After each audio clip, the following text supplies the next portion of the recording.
இவர்கள் இருவரும் வெளியே வந்தார்கள்.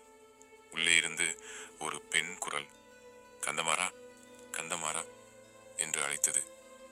அம்மா என்னை கூப்பிடுகிறாள், இங்கேயே சற்று இரு, இதோ வந்து விடுகிறேன் என்று சொல்லிவிட்டு கந்தமாறன் உள்ளே போனான். பெண்களின் குரல்கள் பல சேர்ந்தாற்போல் அடுத்தடுத்து கேள்விகள் கேட்டதும் கந்தமாறன் தட்டு தடுமாறி மறுமொழி கூறியதும் வந்தியத்தேவன் காதில் விழுந்தது.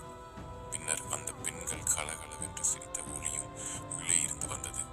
தன்னை பற்றித்தான் அவ்விதம் அவர்கள் கேலி செய்து சிரிக்கிறார்களோ என்ற எண்ணம் வந்தியத்தேவனுக்கு வெட்கத்தையும் கோபத்தையும் உண்டாக்கியது. கந்தமாறன் வெளியே வந்ததும் வந்தியத்தேவனின் கையை பிடித்துக் கொண்டு, வா, எங்கள் மாளிகையை சுற்றி பார்த்துவிட்டு வரலாம் என்று சொல்லி இழுத்து கொண்டு போனான். கந்தமாறன் காட்டிக்கொண்டு சென்றான். இடையில் வந்தியத்தேவன், கந்தமாறா, என்னை அந்த புற வாசலில் நிறுத்தி நீ மறுபடியும் உள்ளே போன போது அந்த புறத்தில் ஒரே சிரிப்பும் குதூகலமுமாயிருந்ததே, என்ன விசேஷம்? உன்னுடைய சிநேகிதனை பார்த்ததில் அவர்களுக்கு அவ்வளவு சந்தோஷமா என்று கேட்டான். உன்னை பார்த்ததில் அவர்களுக்கு எல்லாம் சந்தோஷம்தான். உன்னை அம்மாவுக்கும் மற்றவர்களுக்கும் பிடித்திருக்கிறதாம். ஆனால் உன்னை குறித்து அவர்கள் சிரிக்கவில்லை. பின்னே எதற்காக சிரித்தார்களாம்? பழுவேட்டரையர் இருக்கிறார் அல்லவா? இத்தனை வயதுக்கு பிறகு அவர் புதிதாக ஓர் இளம் பெண்ணை கல்யாணம் செய்து கொண்டிருக்கிறார். மூடு பல்லக்கில் வைத்து அவளை இங்கே அழைத்து கொண்டு வந்திருக்கிறார். ஆனால் அந்த புறத்துக்கு அவளை அனுப்பாமல் அவருடைய விடுதியிலேயே அடைத்து பூட்டி வைத்திருக்கிறாராம். அந்த பெண்ணை பலகனி வழியாக எட்டி பார்த்துவிட்டு வந்த ஒரு தாதி பெண் அவள் அழகை வர்ணித்தாளாம். அதை குறித்து தான் சிரிப்பு. அவள் சிங்கள பெண்ணோ, கலிங்கத்து பெண்ணோ அல்லது சேர நாட்டு பெண்ணோ என்று சர்ச்சை செய்கிறார்கள். பழுவேட்டரையரின் முன்னோர்கள் சேர நாட்டிலிருந்து தமிழகத்துக்கு வந்தவர்கள் என்று உனக்கு தெரியும் அல்லவா? கேள்விப்பட்டிருக்கிறேன். ஏன், நீதான் முன்னொரு தடவை சொல்லியிருக்கிறாய். இருக்கட்டும் கந்தமாறா, பழுவேட்டரையர் இந்த மர்ம சுந்தரியான மங்கையை மணந்து எத்தனை காலமாகிறது? 2 ஆண்டுகளுக்குள்ளே தான் இருக்கும். மனம் செய்து கொண்டதிலிருந்து அவளை தனியாக சிறிது நேரம் கூட அவர் விட்டு வைப்பதில்லையாம். எங்கே போனாலும் கூட பல்லக்கில் ஆசை நாயகியையும் அழைத்து போகிறார். இதை குறித்து நாடெங்கும் கொஞ்சம் பரிகாச பேச்சு நடந்து வருகிறது. வந்தியத்தேவா, ஒரு பிராயத்தை தாண்டியவர்களுக்கு இந்த மாதிரி ஸ்திரீ சபலம் ஏற்பட்டால் எல்லோருக்கும் சிறிது இலக்காரமாகத்தான் இருக்கும். காரணம் அது ஒன்றுமில்லை. உண்மை காரணத்தை நான் சொல்லட்டுமா கந்தமாறா? பெண்கள் எப்போதும் சற்று பொறாமை பிடித்தவர்கள். உன் வீட்டு பெண்களை பற்றி குறைவாக சொல்லுகிறேன் என்று நினைக்காதே. பெண் உலகமே படித்தான். உன் குடும்பத்து பெண்கள் கருநிறத்து அழகிகள். பழுவேட்டரையரின் ஆசை நாயகியோ செக்கச்செவேல் என்று பொன்னிறமாயிருக்கிறாள். ஆகையால் அவளை இவர்களுக்கு பிடிக்கவில்லை. அது காரணமாக வேறு ஏதேதோ கதை கட்டி சொல்கிறார்கள். அடே, இது என்ன விந்தை! உனக்கு எப்படி அவளுடைய நிறத்தை பற்றி தெரியும்? அவளை நீ பார்த்திருக்கிறாயா? என்ன, எங்கே, எப்படி பார்த்தாய்? பழுவேட்டரையருக்கு மட்டும் இது தெரிந்தால் உன் உயிர் உன்னுடையது அல்ல. கந்தமாறா, இதற்கெல்லாம் நான் பயந்தவன் அல்ல, அது உனக்கு தெரியும். மேலும் நான் அனுசிதமான காரியம் எதுவும் செய்யவும் இல்லை. வீரநாராயணபுரத்தில் பழுவேட்டரையரின் பரிவாரங்கள் சாலையோடு சென்றபோது கூட்டத்தோடு கூட்டமாய் நானும் சாலை ஓரமாக ஒதுங்கி நின்று பார்த்து கொண்டிருந்தேன். யானை, குதிரை, பல்லக்கு, பரிவட்டம் எல்லாம் நீங்கள் அனுப்பி வைத்த மரியாதைகளாமே, அது உண்மையா? ஆம், நாங்கள் தான் அனுப்பி வைத்தோம். அதனால் என்ன? அதனால் என்ன? ஒன்றுமில்லை. பழுவேட்டரையருக்கு நீங்கள் அளித்த வரவேற்பு மரியாதைகளையும் எனக்கு அளித்த வரவேற்பையும் ஒப்பிட்டு பார்த்தேன், வேறொன்றுமில்லை. கந்தமாறன் இலேசாக சிரித்துவிட்டு, இறை விதிக்கும் அதிகாரிக்கு செலுத்த வேண்டிய மரியாதையை அவருக்கு செலுத்தினோம். சுத்த வீரனுக்கு அளிக்க வேண்டிய வரவேற்பை உனக்கு அளித்தோம். ஒரு காலத்தில் முருகன் அருளால் நீ இந்த வீட்டுக்கு மருமக பிள்ளையானால் தக்கவாறு மாப்பிள்ளை மரியாதை செய்து வரவேற்போம் என்றான். பிறகு வேறு என்னமோ சொல்ல வந்தாய், அதற்குள் பேச்சு மாறிவிட்டது. ஆம், பழுவேட்டரையருடைய ஆசை நாயகி நல்ல சிவப்பு நிறம் என்று சொன்னாயே, அது எப்படி உனக்கு தெரிந்தது என்றான். கடம்பூர் மாளிகையின் கரிய பெரிய மத்த கஜத்தின் மீது பழுவேட்டரையர் எருமைக்கடா மீது யமதர்மன் வருவது போல் வந்து கொண்டிருந்தார். என்னுடைய ஞாபகம் எல்லாம் அவர் மேலேதான் இருந்தது. ஒரு காலத்தில் அவரை போல் நானும் ஆக வேண்டும் என்று மனோராஜ்யம் செய்து கொண்டிருந்த போது அடுத்தாற்போல் ஒரு மூடு பல்லக்கு வந்தது. மூடு பல்லக்கில் யார் வரக்கூடும் என்று நான் யோசித்துக் கொண்டிருந்த போதே பல்லக்கின் திரையை உள்ளிருந்து ஒரு கை சிறிது விலக்கியது. விலக்கிய திரை வழியாக ஒரு முகமும் தெரிந்தது. கையும் முகமும் நல்ல பொன்னிறமாயிருந்தன. அவ்வளவுதான். நான் பார்த்ததெல்லாம். நீ இப்போது சொன்னதிலிருந்து அந்த பெண் ஆசை நாயகி என்று ஊகிக்கிறேன். வந்தியத்தேவா, நீ அதிர்ஷ்டக்காரன். ஆண் பிள்ளை எவனும் அந்த பழுவூர் இளையராணியை கண்ணாலும் பார்த்ததில்லை என்று பேச்சு. ஒரு வினாடி நேரமாவது அவள் கரத்தையும் முகத்தையும் நீ பார்த்தாயல்லவா?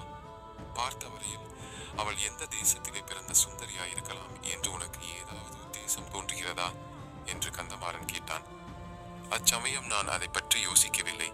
இப்போது எண்ணி பார்க்கும்போது அவள் ஒருவேளை காஷ்மீர தேசத்து பெண்ணரசியாகவும் இருக்கலாம் என்று தோன்றுகிறது. ஒருவேளை அரபு தேசத்து பெண்ணாக இருந்தாலும் இருக்கலாம். அந்த நாட்டிலேதான் பெண்கள் பிறந்தது முதலாவது இறக்கும் வரையில் முகமூடி போட்டு வைத்திருப்பார்களாம். அச்சமயம் எங்கேயோ சமீபத்தில் இருந்து வாத்தியங்களின் முழக்கம் கேட்கத் தொடங்கியது. சல்லி, கரடி, பறை, புல்லாங்குழல், உடுக்கு ஆகியவை சேர்ந்து சப்தித்தன. இது என்ன முழக்கம் என்று வந்தியத்தேவன் கேட்டான். குரவை கூத்து நடக்கப் போகிறது. அதற்கு ஆரம்ப முழக்கம் இது. நீ குரவை கூத்து பார்க்க விரும்புகிறாயா, அல்லது சீக்கிரம் உணவு அருந்திவிட்டு நிம்மதியாக படுத்து தூங்குகிறாயா? ஆழ்வார்க்கடியான் குரவை கூத்தை பற்றி குறிப்பிட்டது அச்சமயம் வந்தியத்தேவனுக்கு நினைவு வந்தது. குரவை கூத்து நான் பார்த்ததே இல்லை, கட்டாயம் பார்க்க வேண்டும் என்றான். அந்த நண்பர்கள் இன்னும் சில அடி தூரம் சென்று ஒரு திருப்பத்தில் திரும்பியதும் குரவை கூத்து மேடை அவர்களுடைய கண்களுக்கு புலனாயிற்று. மேடைக்கு முன்னால் சபை கூடவும் தொடங்கிவிட்டது. சுற்றிலும் அரண்மனை சுவரும் கோட்டை கொத்தளங்களின் மதிலும் சூழ்ந்த இடத்தில் வெண்மணல் விரித்த விசாலமான முற்றத்தில் குரவை கூத்து மேடை அமைக்கப்பட்டிருந்தது. மேடையில் கோழியைப் போலும் மயிலைப் போலும் அன்னத்தைப் போலும் சித்திரங்கள் போட்டு அலங்கரித்திருந்தார்கள். செந்நெல்லை வறுத்த வெள்ளிய பொறிகள், மஞ்சள் கலந்த திணையரிசிகள், பல நிற மலர்கள், குன்றிமணிகள் முதலியவற்றினாலும் அந்த மேடையை அழகுபடுத்தியிருந்தார்கள். குத்து விளக்குகளுடன் தீவர்த்திகளும் சேர்ந்து எரிந்து இருளை விரட்ட முயன்றன. ஆனால் நறுமண அகில் புகையுடன் தீவர்த்தி புகையும் சேர்ந்து மூடுபனியைப் போல் பரவி தீபங்களின் ஒளியை மங்கச் செய்தன. மேடைக்கு எதிரிலும் பக்கங்களிலும் வாத்தியக்காரர்கள் உட்கார்ந்து அவரவர்களுடைய வாத்தியங்களை ஆவேசமாக முழங்கினார்கள். மலர் மனம், அகில் மனம், வாத்திய முழக்கம் எல்லாமாக சேர்ந்து வந்தியத்தேவனுடைய தலை சுற்றும்படி செய்தன. முக்கிய விருந்தாளிகள் அனைவரும் வந்து சேர்ந்ததும் குரவை கூத்து ஆடும் பெண்கள் 9 பேர் மேடைக்கு வந்தார்கள். ஆட்டத்திற்கு தகுந்தவாறு உடம்பை இறுக்கி ஆடை அணிந்து உடம்போடு ஒட்டிய ஆபரணங்களை பூண்டு கால்களில் சிலம்பு அணிந்து கண்ணி, கடம்பம், காந்தல், குறிஞ்சி, செவ்வலரி ஆகிய முருகனுக்கு உகந்த மலர்களை அவர்கள் சூடியிருந்தார்கள். மேற்கூறிய மலர்களினால் கதம்பமாக தொடுத்த ஒரு நீண்ட மலர் மாலையினால் ஒருவரையொருவர் பிணைத்துக் கொண்டவாறு அவர்கள் மேடையில் வந்து நின்றார்கள். சிலர் கைகளில் சந்தன மரத்தினால் செய்து வர்ணம் கொடுத்த அழகிய பச்சை கிளிகளை லாவகமாக ஏந்தி கொண்டிருந்தார்கள். சபையோருக்கு வணக்கம் செய்துவிட்டு பாடவும் ஆடவும் தொடங்கினார்கள். முருகனுடைய புகழை கூறும் பாடல்களை பாடினார்கள். முருகனுடைய வீரச் செயல்களை பாடினார்கள். சூரபத்மன், கஜமுகன் முதலிய அசுர கணங்களை கொன்று கடல் நீரை வற்றச் செய்த வெற்றிவேலின் திறத்தை பாடினார்கள். தேவலோகத்து கன்னியர் பலர் முருகனை மணந்து கொண்டதை புகழ்ந்து பாடினார்கள். வேலவனுடைய கருணை திறத்தை கொண்டாடினார்கள். இத்தகைய பாடலும் ஆடலும் பறை ஒலியும் குழல் ஒலியுமாக சேர்ந்து பார்த்திருந்தவர்களை எல்லாம் வெறி கொள்ளச் செய்தன. பசியும் பிணியும் பகையும் அழிக, மழையும் வளமும் தனமும் பெருக என்ற வாழ்த்துக்களுடன் குரவை கூத்து முடித்தது. பெண்கள் மேடையிலிருந்து இறங்கிச் சென்றார்கள். பின்னர் தேவராளன், தேவராட்டி என்னும் ஆடவனும் பெண்ணும் வேலநாட்டம் ஆடுவதற்காக மேடை மீது வந்து நின்றனர். அவர்கள் இரத்த நிறமுள்ள ஆடைகளை உடுத்தியிருந்தனர். செக்கச்சிவந்த இரத்த நிறமுள்ள செவ்வலரி பூ மாலைகளை சூட்டிக்கொண்டே தோட்டிக் கொண்டிருந்தனர். நெற்றியில் செந்நிற குங்குமத்தை அப்பிக் கொண்டிருந்தனர். அவர்களுடைய வாய்களும் வெற்றிலை பாக்கு என்றதினால் சிவந்து இரத்த நிறமாக காணப்பட்டன. கண்கள் கோவை பழம் போல சிவந்திருந்தன. முதலில் சாந்தமாகவே ஆட்டம் ஆரம்பித்தது.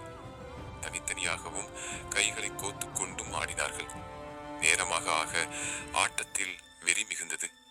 மேடையிலே ஒரு பக்கத்தில் சாத்தியிருந்த வேலை தேவராட்டி கையில் எடுத்துக்கொண்டாள். தேவராளன் அதை அவள் கையில் இருந்து பிடுங்க முயன்றான். தேவராட்டி தடை செய்தாள். இறுதியில் தேவராளன் மேடை அதிரும்படியாக ஒரு பெரிய குதி குதித்து ஒரு பெரிய தாண்டல் தாண்டி தேவராட்டி கையில் இருந்த வேலை பிடுங்கிக் கொண்டான். தேவராட்டி அந்த வேலை கண்டு அஞ்சிய பாவனையுடனே மேடையிலிருந்து இறங்கிவிட்டாள். பிறகு தேவராளன் தனியே மேடை மீது நின்று கையில் வேல் பிடித்து வெறியாட்டம் ஆடினான். சூரன் முதலிய அசுர கணங்கள் தவிடு பொடியாகி விழுந்தனர். அறுக்கப்பட்ட சூரன் தலை திரும்ப திரும்ப முளைத்தது. முளைக்க முளைக்க வேலனுடைய உக்கிரம் அதிகமாக வளர்ந்தது. அவனுடைய கண்ணிலிருந்து தீப்பொறி பறந்தது. கடைசியில் சூரபத்மன் இறந்து விழுந்தான். தேவராளனும் கைவேலை கீழே போட்டான். இப்போது மற்ற வாத்தியங்கள் எல்லாம் நின்று விட்டன. உடுக்கின் சத்தம் மட்டும் கேட்டது. மேடைக்கு அருகே நின்று பூசாரி ஆவேசமாக உடுக்கு அடித்தான். தேவராளன் உடம்பில் ஒவ்வொரு அணுவும் பதறி ஆடியது. சன்னதம் வந்துவிட்டது என்று சபையில் ஒருவருக்கொருவர் மெதுவாக பேசிக்கொண்டார்கள். சிறிது நேரத்துக்கெல்லாம் பூசாரி ஆவேசம் வந்து ஆடிய தேவராளனை பார்த்து, வேளா, முருகா, தேவசேனாபதி, கந்தா, சூரசம்ஹாரா, அடியார்களுக்கு அருள் வாக்கு சொல்ல வேண்டும் என்று வேண்டிக் கொண்டான். கேளடா, சொல்லுகிறேன். என்ன வேண்டுமோ கேள் என்று சன்னதம் வந்தவன் கூவினான். மழை பொழியுமா? வெள்ளம் பெருகுமா? நாடு செழிக்குமா? நினைத்த காரியம் கைகூடுமா என்று பூசாரி கேட்டான். மழை பொழியும், வெள்ளம் பெருகும், நாடு செழிக்கும், நினைத்த காரியம் கைகூடும். ஆனால் என் அன்னைக்கு நீங்கள் பூசை போடவில்லை. துர்க்கை பலி கேட்கிறாள், பத்திரகாளி பலி கேட்கிறாள், மகிடாசுரனை வதைத்த சண்டிகேசுவரி பலி கேட்கிறாள் என்று சன்னந்தக்காரன் ஆவேசத்துடன் ஆடிக்கொண்டே அலறினான். என்ன பலி வேண்டும் என்று பூசாரி கேட்டான். கேட்டால் கொடுப்பீர்களா என்றான் வெறியாடியவன். கொடுப்போம், கட்டாயம் கொடுப்போம் என்றான் பூசாரி. மன்னர் குலத்து இரத்தம் கேட்கிறாள், ஆயிரங்கால் அரசர் குலத்து இரத்தம் கேட்கிறாள் என்று வெறியாடியவன் கோர பயங்கர குரலில் கூவினான். மேடைக்கு முன்னால் வீற்றிருந்த பழுவேட்டரையர், சம்புவரையர், மழவரையர் முதலிய பிரமுகர்கள் ஒருவருடைய முகத்தை ஒருவர் நோக்கினார்கள். அவர்களுடைய செக்கச் சிவந்த வெறி கொண்ட கண்கள் சங்கேதமாக பேசிக்கொண்டன. சம்புவரையர் பூசாரியை பார்த்து தலையை அசைத்து சமிக்ஞை செய்தார். பூசாரி உடுக்கு அடிப்பதை நிறுத்தினான். வெறியாட்டமாடிய தேவராளன் அடியற்ற மரம் போல் மேடை மீது விழுந்தான். தேவராட்டி ஓடி வந்து அவனை தூக்கி எடுத்து கொண்டு போனாள். சபை மௌனமாக கலைந்தது. வெளியில் எங்கேயோ தூரத்தில் நரிகள் ஊளையிடும் சப்தம் கேட்டது. இத்தனை நேரம் பார்த்து கேட்டவற்றினால் பரபரப்புக்குள்ளாகி இருந்த வந்தியத்தேவன் நரிகள் ஊளையிடும் சப்தம் வந்த திசையை நோக்கினான். அங்கே அம்மாளிகையின் வெளிமதில் சுவரின் மீது ஒரு தலை தெரிந்தது. அது ஆழ்வார்க்கடியானுடைய தலைதான். ஒரு கணம் வந்தியத்தேவன் ஒரு பயங்கர உணர்ச்சிக்குள்ளானான். ஆழ்வார்க்கடியானுடைய தலையை வெட்டி அந்த மதில் மேல் வைத்திருந்தது போன்ற பிரமை உண்டாயிற்று. கண்ணிமைகளை மூடி திறந்து பார்த்தபோது அந்த தலையை அங்கே காணவில்லை. அத்தகைய வீண் சித்த பிரமைக்கு தான் உள்ளானது குறித்து வெட்கமடைந்தான். இதுவரை அனுபவித்து அறியாத வேறு பல வகை உணர்ச்சிகளும் அவன் உள்ளத்தை கலங்கச் செய்தன. என்ன நண்பர்களே, இந்த கதை பிடிச்சிருக்கா? கதை பிடித்திருந்தால் லைக் செய்து உங்கள் நண்பர்களுக்கும் பகிருங்கள். இந்த கதையை பற்றிய உங்கள் கருத்துக்களை கமெண்டில் தெரிவியுங்கள். நீங்க நம்ம சேனலுக்கு புதியவரா இருந்தா சப்ஸ்கிரைப் செய்து பெல் நோட்டிபிகேஷனையும் ஆன் செய்ய மறந்துடாதீங்க.